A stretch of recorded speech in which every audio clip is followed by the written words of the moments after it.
I'll just put it up an okay photo because then when they meet me, they'll be like, oh, she's actually looks better than her photo.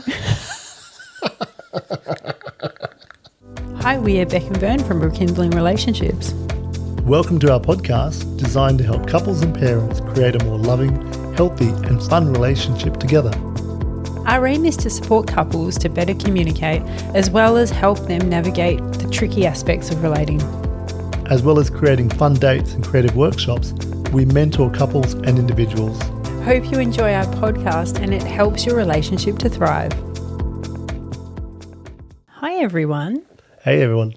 And today we're going to talk about dating in your 40s and 50s. It's pretty relevant because we're in our 40s and 50s and we've been through the day. Just in or just out? I want to talk about it.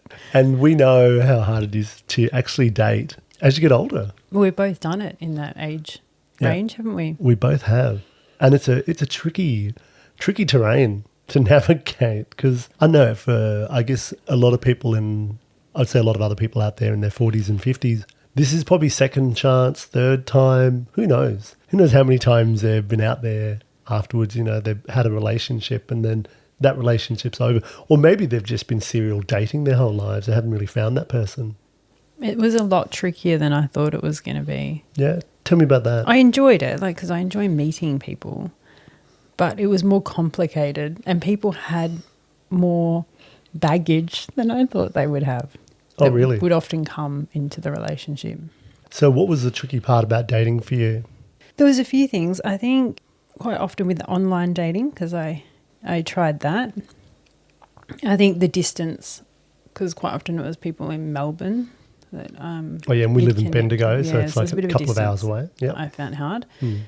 I think, that aspect of that people would bring a lot of stuff into the space. When you say into the space, is that once you started going out as opposed to dating, or is that in the dating space when you were meeting each other? And I always try to ask a lot of questions before I delve too deeply into any kind of committed relationship. So, I try and take it slow. Do you find that people ask enough questions? No. You're very good at asking questions, though. I've noticed that about you. You're very good at getting people to talk about where they're at and what they like. And you ask lots of questions. You've said to me that people don't ask questions back.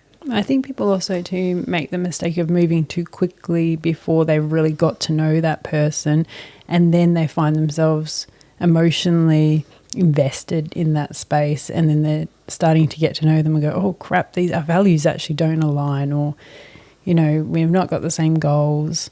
And I think that's really important information to know before you get too wrapped up. Yeah, that's a really good point. Is that a first date question, second date question, third date question? Let's go through some questions, hey? Let's do that. Let's talk about these pre-dating sort of questions or the things you talked about, the values. So, and that's a really important one. And I think, once you're older, maybe in your 20s and 30s, things are a little bit different for you because it's not about a committed relationship where you're going to, you're going to connect your finances and, we might have children together and all that sort of stuff. By your 40s and 50s, you might already own a house or you'll have your own career. You might already have children through a previous relationship. So there's a whole lot of different things going on in there. So can be quite complicated. What about you? What would be your non-negotiables at this stage? I was back out in the dating scene and I couldn't actually personally imagine being out in the dating scene because I'm actually really, we're really happy together. Oh, that was a really good answer. Tip for men out there, just compliment and flatter constantly. I think a non-negotiable for me would be children. Together we have 4 teenagers between the ages of about 13, 14 and 17. And the idea of stepping into a relationship with someone with young kids would be really hard. If they had teenagers as well, I guess that would be okay. If they wanted to have kids, that would be a definite no. I feel like I'm just way too old. Over the hill. Oh, I just don't know if I could go through the whole... I don't think I'd go through the whole, broken sleeping and nappy changing. Oh, you're at a different stage. A different stage in my life. But I don't think a non-negotiable. I think, the things that I want rather than things I don't want. And it would be someone who the children are teenagers or grown up. We have the same sort of long-term vision for our relationship, what we'd like to do in the future. I think that's really important. I'd like, the other person to be financially stable. That can be a big one for people at this stage. I think I'd like for them to have some sort of purpose or career or something they do in the world that they really enjoy. And that's really important to me because I really enjoy what I do. So I don't want to, it'd be hard for me to be with someone who just hates their job because I couldn't understand that. I'd be like, well, if you hate it, do something else. So maybe I'm looking for things which I really like about my own life and my own lifestyle. And then just projecting that onto a future date. How about you? What's a non-negotiable? Or what's a negotiable? Or what do you want? Very similar things, I think. Honesty, kindness, good with their family. I think that they want to be committed. So, that would be a non-negotiable if they were into an open relationship for me. That would be like no, that's not my thing. That kind of commitment, I think, at this stage I would be looking for. Like you, that they have some kind of financial security, I think is important. Are these important questions to ask? Probably not the first date, I'm guessing, because the first date you're really sort of getting to know each other. But, before you get to that date, I think it's important to know what those values and negotiables are. And you might not have never thought about them. It might just be something that you go, oh, this is what I'd like. But maybe stepping into that dating scene, if you're newly separated or you just, you're not with someone you want to get out there, you're looking to meet your match. And how would people in their 40s and 50s find those people, do you think? What's the best way? Is online dating still a good option? I think it might be. I've got a good friend who's in his 60s now, and he met his partner who's in her 50s, I think, online, and within a short time they were together and married, now living together and as happy as can be. So I think it can work.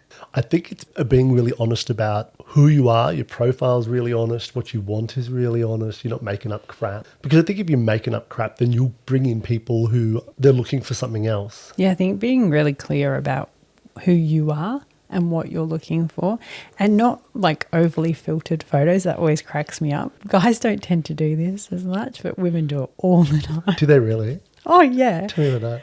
Oh, my God. Cracks me up. Because in my mind, I was always a bit like, I'll put up an okay photo, a few okay photos, nothing too amazing or filtered or whatever.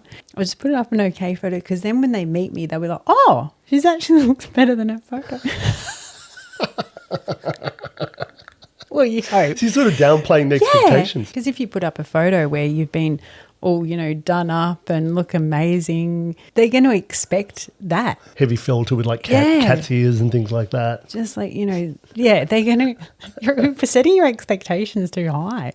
So if you're going to do an online dating profile, be honest. Use a nice shot, but not a over-the-top shot. Yeah. Be really clear in your profile. Yeah, what your values are, what your interests are. I think having similar hobbies and interests are quite important. Yeah, definitely. Who knows what your last relationship was like, but you probably want something different this time rather than what the same was. I don't think there's some relationships are meant to be forever. I think some of them are just part of our learning along our way.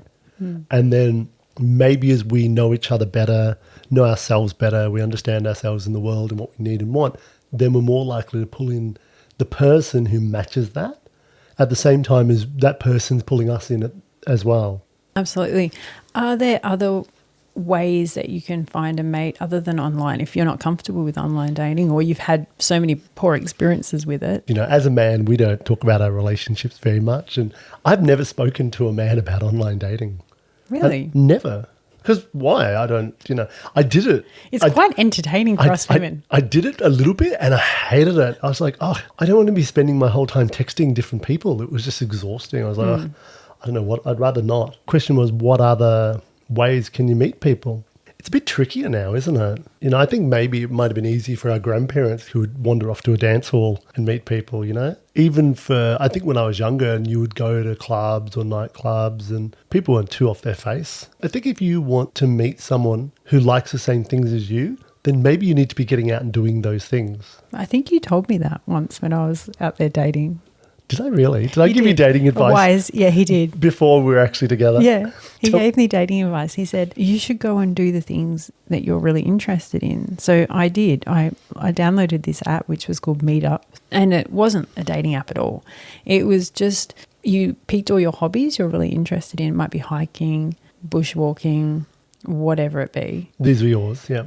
Other people would connect to that and arrange groups to go out on weekends and go for a hike, and so you'd meet up with other people. So did you meet any dates doing that? No, I actually didn't. No. The thing is, I was going to do some of the hikes, but I didn't actually end up getting there. And then, long story short, life got busy, and then eventually we ended up together. So, But you did online dating before me, though, didn't you? yeah, I did online dating. Yeah, and how did it go for you? It was really good because at the time I didn't really have a community or many people. So it was a good way for me to get to know other people. It is an easy way to connect to other people. Yep. I do think that doing things like, it might be volunteer work, it might be connecting with people in the community who are, doing things you're interested in doing, like bushwalking groups or whatever it could be a sporting club. If you find people doing the same thing you're interested in, that's always a really good way to get to know people. Yeah, I've got a good friend who found their partner playing squash. Maybe that's the thing. If you're not doing anything, have a think about, would anyone really want to date someone who doesn't do anything? Because I think it's got to be two ways. You might want to put yourself out to the world there, but if you don't live a very interesting life, if you're just home watching telly all the time on YouTube, on a screen, like not really actively doing something in the world, then I don't think that's giving yourself much of a life. But you're not really giving yourself the opportunity to meet someone who does like stuff you like. So you might be into cosplay, then you might just go to Comic-Con conventions. You might be really into chess, so you go to a chess club. It's finding ways to get out there and meet people, because, online's fine. I think in your 40s and 50s. In-person's better. In-person's always better. The problem with in-person is that, think about, where do we go to socialise in person? It's pubs, clubs, like work social things. A lot of people meet their partners at work. And I can see why, because you've actually got time to spend in that space together. I think people have got so used to doing everything online that they've probably forgotten the art of the conversation as well. What about speed dating events? Speed dating events. Have you ever done one? No, I actually haven't. I haven't actually done a speed dating event. I know a friend of mine who does do them along the East Coast, but not regionally, more like major cities. They sound like a great idea. Would you go to one? If I was single? I think I would. I think I'd be a little bit reticent. It's like, I guess there's that idea, the only people going to speed dating are people who are really lonely. Yeah, I think there is that mentality. That mindset. That stigma. So why do you think there's a stigma? But what's the difference between getting online and looking for people and getting out and about and looking for people? Nothing. The speed dating is actually harder because you've got to face-to-face see them. It's not just, random messages and then you're messaging 10 different people through the night, and this is actually face-to-face. You've got to meet that person. So I don't know if that's my masculine thing. Like, I actually really like meeting people and talking to them, but maybe the idea of speed dating hasn't been done well in the past. So then, or the idea of it, I don't think it maybe hasn't been done well. It's more of you're like a meat market. Do you know what I mean? And you've got to put yourself out there all the time to different people, which you're right. That's what you do when you're looking for a relationship. How about you? Have you been to a speed dating event? I have never been. I would jump at it. Would you? If I was out there in the world of dating, I would 100% go, what have I got to lose? And I love meeting people. Then it makes me seem like speed dating is more for extrovert. If you're that sort of personality who likes to go out and likes to talk to people, maybe that's not you. Putting yourself out to lots of people is maybe more for introverts. If you are someone who likes to put themselves out there, then you'll meet people who are like you, won't you? What have you got to lose, though? And that's true. You could sit at home lonely watching Netflix, or you could meet people. True. Potentially find a partner. How about for those people who are socially anxious? Like I'm saying about the introverts, how do they go to a speed dating night, or how do they deal with going out and dating with people? Because it seems that more and more people are socially anxious nowadays. Look, I'm a big fan of pushing your comfort zone for growth. Might not be everyone's cup of tea, but what have you got to lose? Also, too, maybe looking at it being an adventure. Don't take it too seriously. Don't overthink it. That would be probably advice for any date, not just a speed dating event, but any date is don't overthink it. I feel that men in general, except for, I'm quite confident in myself. I still get nervous in situations. And I read this book a long time ago called Feel the Fear and Do It Anyway, where when I feel a bit of anxiousness about something, then I go, oh, okay, that's a bit of anxiety, anxiousness, excitement mixed together. Nice. And that's okay, because that's not going to stop me. What that's going to do is it's going to grow me. I actually remember on one of our first dates, you saying, I'm feeling a bit nervous, which was really interesting for me because you're such a confident person that I actually was like, oh, that's nice. He's actually feeling anxious. Like, as a woman, it made me feel, I guess, more comfortable in the space because you were feeling anxious, So I was like, oh. Have you seen you? You might be a bit biased. Which I'm glad about. I'm not biased. No, so sometimes men, maybe... See, another compliment. Maybe voicing that. Maybe say, oh, I'm actually really excited to meet you and I'm really looking forward to where this is going and just having fun. But I am feeling a little bit anxious. And I think everyone does. I think for the most part on those first dates, everyone has this little sense of nervousness and, some to more or less degrees. But isn't that part of the fun? That's a really good point. I like how it's like when you speak to the emotion, then you take the energy out of the emotion. You do. Instantly that other person views you as a bit more human. Oh. Yeah. Oh, they're like me. They are feeling a little bit anxious too, or a little bit nervous. I'll tell you one thing that people do when they're on a date and they're feeling a bit nervous, they talk non-stop. Oh, yeah. You've been on this, haven't you? Where they want to tell you everything about themselves and you might ask them a question and then off they go. And, it's a combination of maybe it's just ego, maybe there's nerves, but they forget that it's a two-way conversation and they should be asking the other person questions. It's got to be back and forth. It's got to be a dialogue. If you're so nervous that you talk too much or you don't talk at all, then you can just and go online and find a few questions that you can ask in that space to help the conversation go, because nobody wants to be monologued.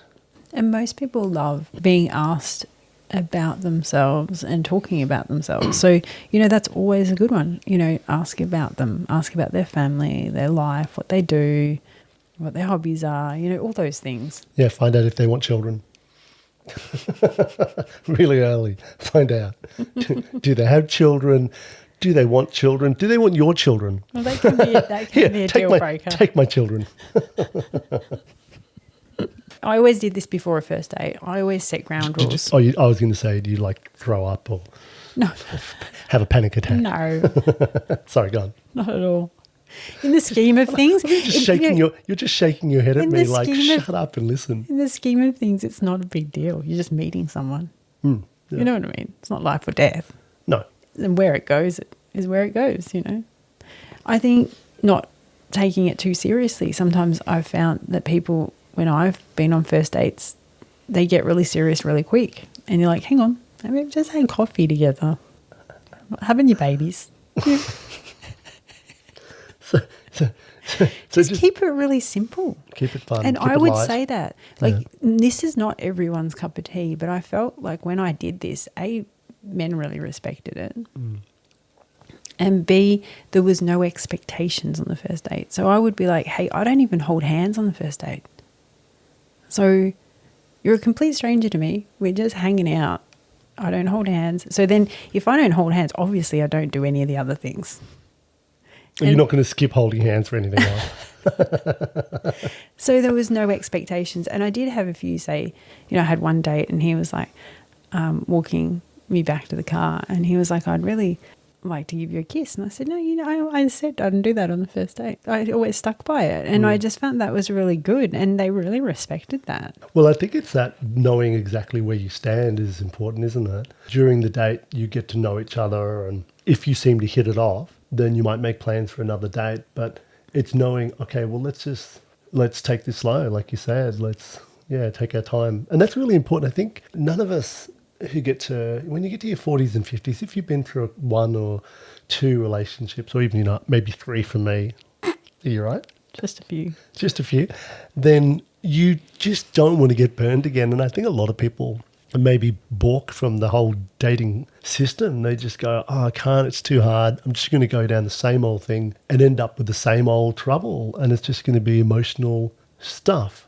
And I think, being in a relationship is emotional, and it can be tricky sometimes. The other side of that is it's definitely worse being alone. I think you also lower the risk of being burnt if you don't give yourself away too quickly. So as you get to know each other little by little, your guard will come down. It'll come down as you trust each other more. You get to know that person. You decide whether you want to spend more time with them. Just, I think, not giving too much of yourself away straight away. Just letting your guard down little by little as you get to know each other. Yeah, I sort of do that with you. Like, I'm just like, no, you can't have me tonight. You're going to have to wait until tomorrow. Just keep you hanging on. That way, I'm going to keep you enticed by me. This is not an edging podcast. Oh. No, dating and edging. This is the first date. Oh, first date. Sorry. Let's get back on track, eh? Choosing a nice place to have a date. I think the first place you have a date is just coffee. Yeah. Keep it simple. Keep it during the day. Nothing too serious. Keep it light. Even getting coffee and going and sitting in a park and like watching the ducks and just hanging out and having a chat. Super nice.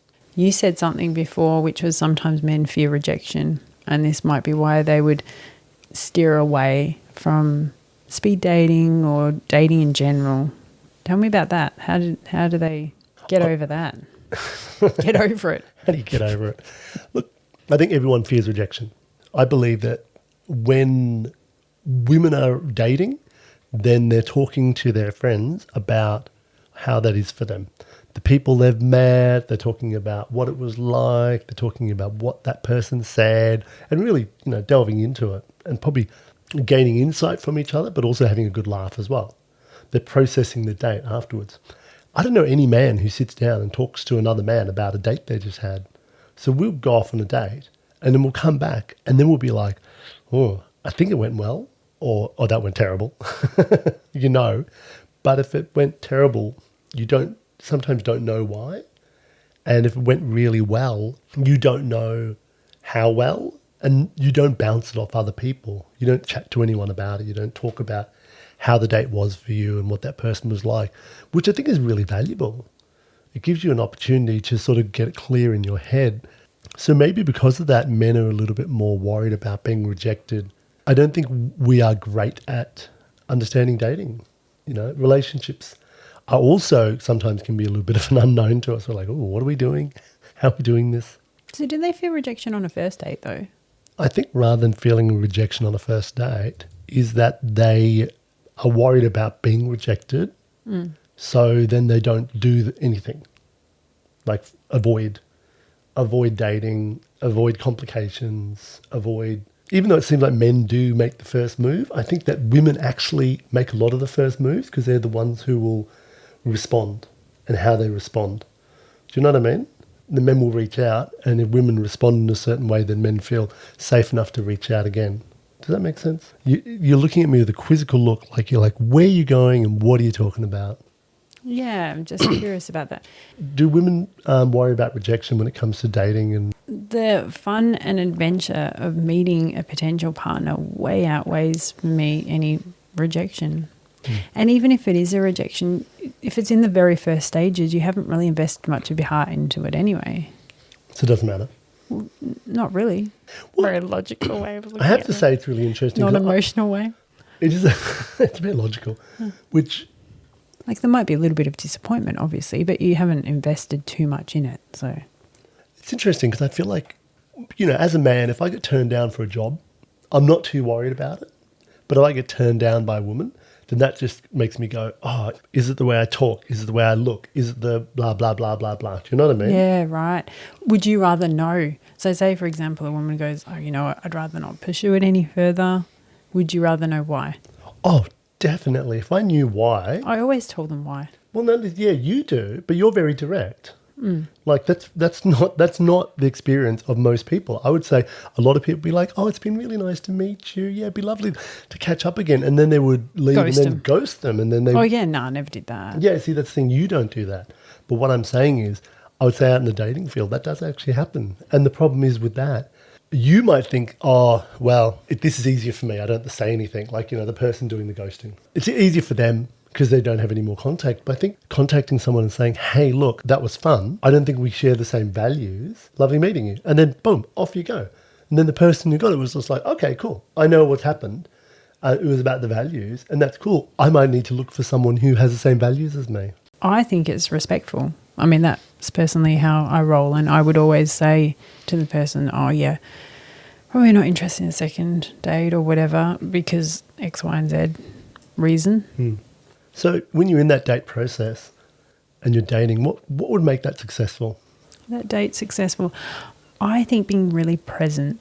The more present you are with each other, that means phones away, you're totally focused on the conversation and you're taking an interest in the person. In fact, it doesn't really matter what you did on that first date. Sometimes the fun of the first date, the better. You know, something not too serious. It might be you go bowling or you go go-karting or you just go for a coffee. Nothing too serious. But I think being present with each other and really taking an interest, asking questions about the other person and their life, that's key. That's a really good point. Interesting you said that. I actually saw a YouTube short yesterday, which was this guy going into a restaurant with a woman, and it was like a first date.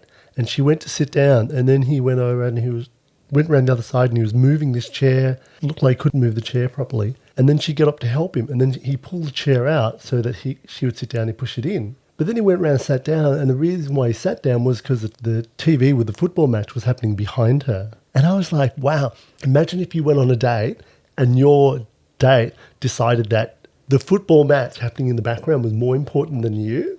Like, wouldn't you just get up and walk out? Wouldn't you just be like, nah, this isn't going to work because this will just happen, you know, in the future. That's pretty bad.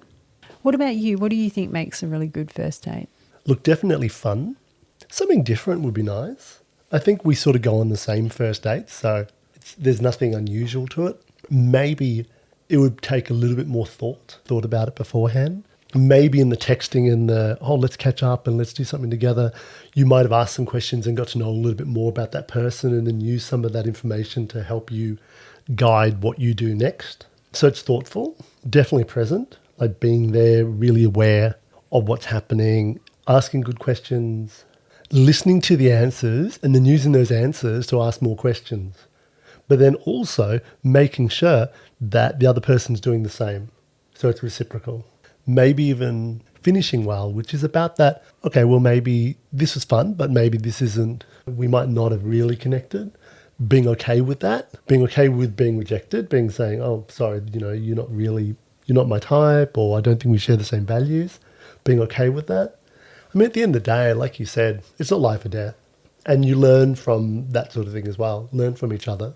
And I think it's successful if both people enjoy themselves, even if they don't decide to go out anymore. I think presenting yourself well is good. So, you know, have a shower. Smelled good. Regularly have a shower. Use deodorant.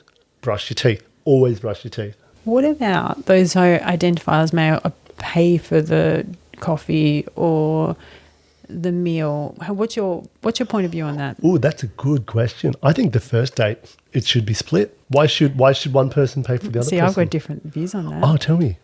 It was one thing I noticed about you, actually. Oh. In my book, it gave you like a boom boom. Oh, because I split it on the what? It's not that I expect the person to pay for me. I don't. Sounds like you do. It does, but I don't. I don't expect it. But if you have just stepped up and gone, I've got this, then that's a little bit sexy in my mind. Okay. That's a little bit masculine. I'm like, oh, okay. That's cool. I didn't realise this was a problem. I mean, this might be a bit old school. I will take that. It's funny that that's something you remembered. Maybe if you ask the person out on a date, then you should just pay for it, whatever you do. Because I thought you were an independent woman, I was like, oh, we'll just split it. Chivalry is not dead, my friend. You know, it's funny though, because before we were together, we were just friends. And so if you got to the coffee shop first, you'd buy them. Or if I got to the coffee shop first, I'd buy them. True? True. So at what I point? don't feel it's just me though. I feel like that's what you would do on dates anyway. You'd be like, you carry your own. You know, you're a female, but you can do it. Hear me raw kind of thing. Whereas You're a bit old school. I'm a bit old school. I'm a bit like, no, I actually quite still like that. There's some old school values. Like, Well, I open doors for you, and I always scope out the area for thugs and villains. You probably don't know I do that. No. I do. Scope situational awareness. so I went on a date with a guy once, and we went. I won't mention the place. Hopefully, he doesn't ever listen to my podcast. But we went to a place because he had a discount card for it. Wasn't Macca's, was it? And I was like, oh, that just seems like a bit of a cheap date. It did. I was just like, that's not looking good. That's pretty funny, actually. Then he talked about himself the entire time. Oh, my goodness. See, this Didn't is ask me anything. not a thing. I was like, yeah, okay, no, that's good. I'm done. Wow. So this is like someone actively sabotaging the first date. This is how do you make your date as unsuccessful as No, possible? I think just clueless about dating. Well, But clueless it's about people, you know, really. I mean, we're all learning. Hopefully he learned from it. Hopefully he'd go away and go, oh, okay, I learned from that one. Did you tell him? Yep. I love this. You're so direct. Sometimes it's like a combination of this thing I love about you and this thing which just drives me crazy. So tell me, what did you say to him? I really want to know. I said, I do not think we should go on a second date. I think that we don't probably share a lot of the same interests. And In regards to food? something like that. It was just like, I don't really think that you're probably my person. Thanks for taking the time out to go on a date. To go on a really cheap date. Did you mention to him the fact that he talked the whole time? I did with another date. Okay. I can't remember that one actually, whether I did. But there was another guy, and we went on a date, and he was very nervous, and he was shaking his leg, and he was chatting. He said to me, I want a second date. And I said, I don't know whether I want to do a second date. And he said, why? And I said, do you know what I'd really love to see if we go on a second date? That you asked me a question. I asked you lots of questions, and you didn't ask me anything about myself. And what did he say about that? He said, okay, thank you. Let's go on a second date, and I'll try. And he did. And how? And improved his conversation no end. Yeah, fantastic. So And it was a hopefully became a carried that dialogue. on now for the rest of his days dating. Obviously didn't stay with him. No.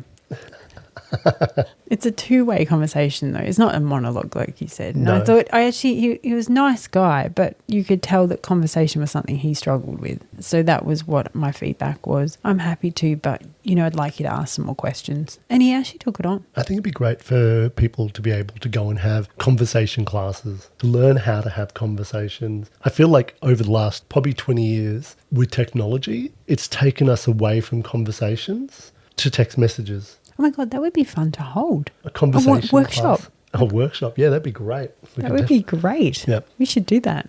We've done similar things like with team building workshops in Bendigo, where we're getting people who work in the same organisation together. And one of the main things we do is getting them to talk to each other. The amount of people who really struggle to have conversations with each other. It is amazing that people really do struggle in this area of communication and having good conversations, good quality conversations. But maybe it's not bizarre because, I mean, really, where do you learn to have these conversations? You don't.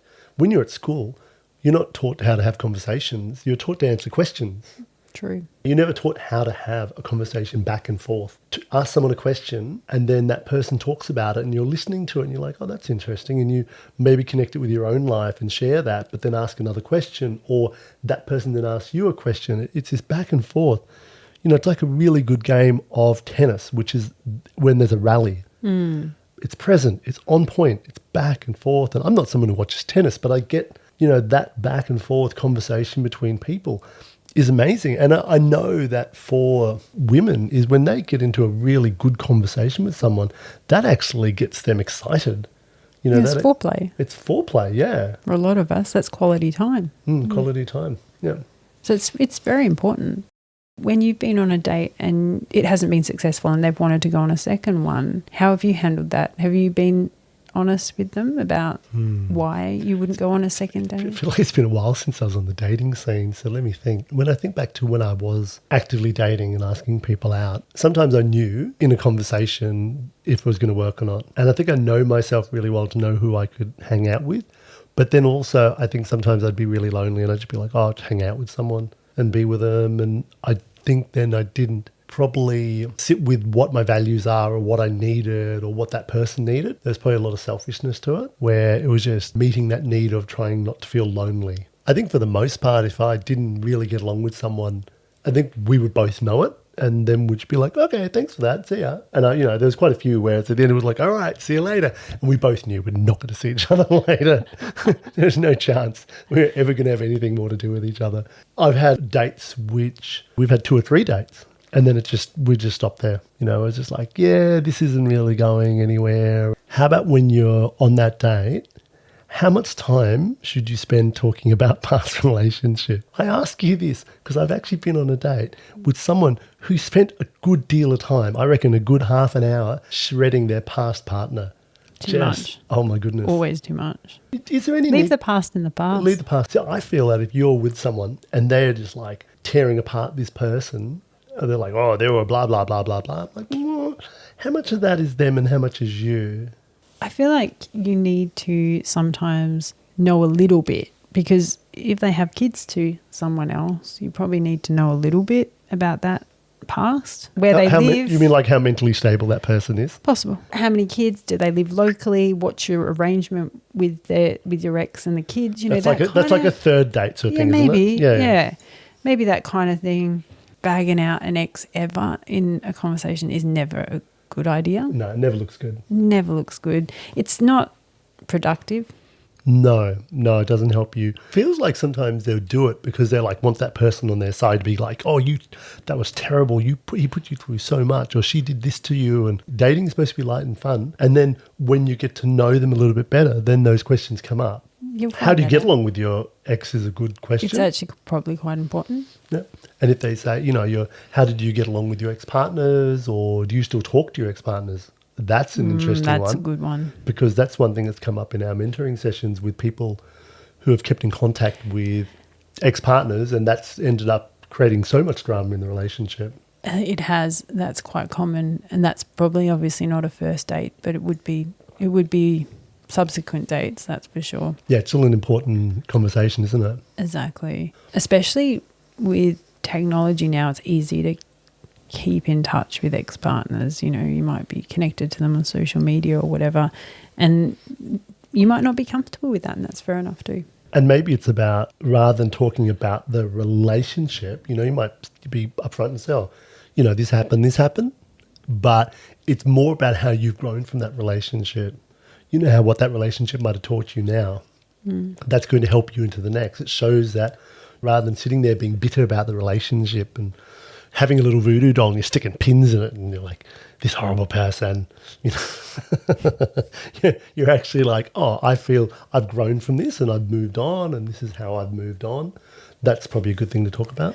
I always found it quite telling how long people had been in relationships, like what's the longest amount of time they'd been in a relationship, because to me that showed personally that they could hold a relationship down for a long period of time. That was quite an important question for me. I think knowing each other's future visions is really important. You've got to be on the same page about what you're looking for in the future, don't you? Your idea of what will happen in the future for you or what you would like will obviously change. But if you have a similar trajectory, if you're both like, yeah, we're both looking towards retiring and traveling, or, being grandparents and staying really close to where our children are, these sort of things which you want to be on the same page, because we're 40s or 50s and we're just getting on a bit. So maybe it is got to be a little bit more careful. I think so. You've got to be a little bit more direct with your questions so that, I guess, you don't waste time. Dating is such an integral part of starting a new relationship. And people think back to their first dates. They remember the really bad dates and the ones that went really well. So maybe if you step into a date going, right, let's have a lot of fun. Let's get to know each other. There's no expectations. All it is let's see how two people can connect and enjoy each other and learn about each other and see what happens from there. Have fun. Have fun. enjoying getting to know other people. Good luck out in the dating world. We have a speed dating event coming up. How exciting. I'm actually really excited about this for people. Bec is so excited. Bec is so excited. It's hilarious. This will be so fun. Yeah, it's called Meet Come Your and Match. hang out with us. And it's for people in their 40s and 50s. It will be facilitated, so we will guide you through this process. So no need to be too scared. Well, you can be a little bit scared, but No, that's okay. Be a little bit nervous, but with excitement. excitement. Yes. Find out more in our show notes. If you have any questions or comments, if you have struggled in the dating scene, we'd love to hear these stories, and we'll probably do another podcast about it. So contact us, comment, and tell us your best and your worst dating stories. And in our speed dating night, we will have Alicia with us, who has some pretty bad horror online dating stories. So she was very motivated to do this in-person dating too. Come and find your person. Come and meet your match. See you next time. Thank you. Bye. Thanks for listening. We hope you enjoyed the podcast. Please reach out to us with comments and questions, And you can find out more about us at rekindlingrelationships.com. or find us on YouTube, Instagram, and Facebook.